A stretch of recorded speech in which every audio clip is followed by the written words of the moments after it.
no existe registro a lo largo de siglos, de casi 20 siglos, de la existencia de Palestina.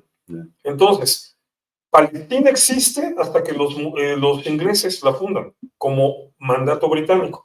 A veces digamos, por resumir el asunto, decimos, es que antes de Israel, eso fue el mandato británico de Palestina, y antes la provincia otomana de Palestina. Bueno, error, nunca existió una provincia otomana de Palestina, ni para atrás.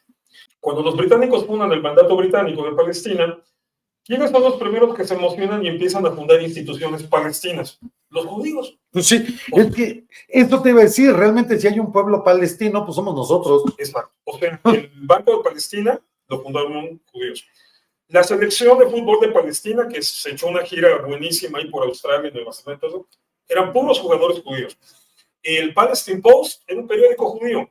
La Orquesta Filarmónica Palestina eran puros músicos judíos llegados de Europa.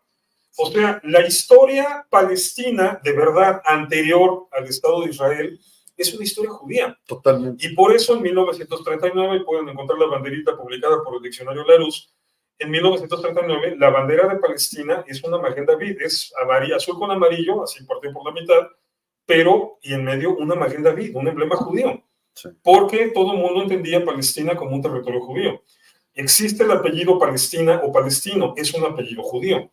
Existe aquí en el centro de la Ciudad de México una tienda llamada La Palestina, la fundaron judíos. Algo que iba a decir también de esto, bueno, ok, al final de cuentas, la identidad histórica del mandato británico de Palestina, la Palestina de esa época, es una identidad elemental, básicamente judía. Yo tengo en mi caso un libro, está en inglés el título, pero así para no hacerles largo el cuento, son canciones sionistas de Palestina, Palestine, dice ahí. Está publicado en 1941. La mayoría están en hebreo o en yiddish. Canciones sionistas de Palestina. Y hasta está el Hatikva en su versión anterior, cuando todavía era el himno del movimiento sionista, no el himno de Israel. Entonces, se le llama palestinos a judíos y árabes por igual. Porque palestino era simplemente el habitante del mandato británico de Palestina. Sí.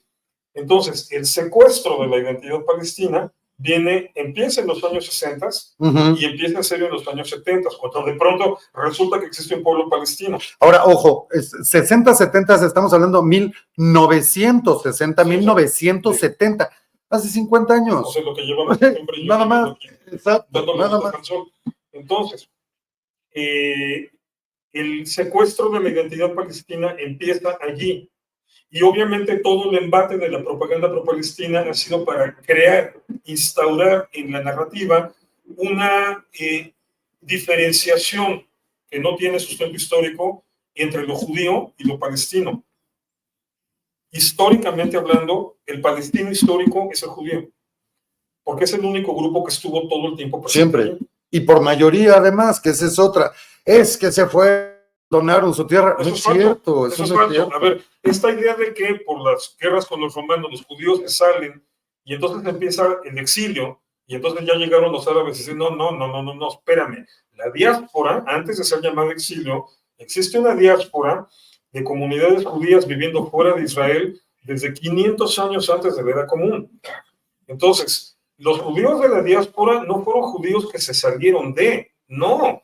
Los judíos que sobrevivieron a las guerras con los romanos se quedaron allí, sí, y se quedaron toda la historia, y claro, fueron sometidos a masacres en las cruzadas, después súper mal. Entonces, no eran un grupo muy grande, efectivamente, eran un grupo muy pequeño. Bueno, también el lugar estaba casi completamente despoblado.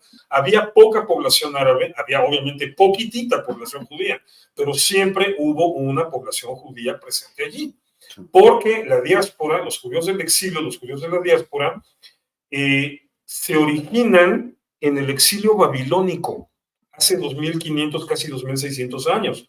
Allí es donde se funda la comunidad judía de Babilonia, que luego se va a convertir en la comunidad judía de Bagdad, pero que ya para el tiempo de la era romana se habían extendido comunidades judías desde allí, no desde Judea, porque la comunidad enorme era la babilónica.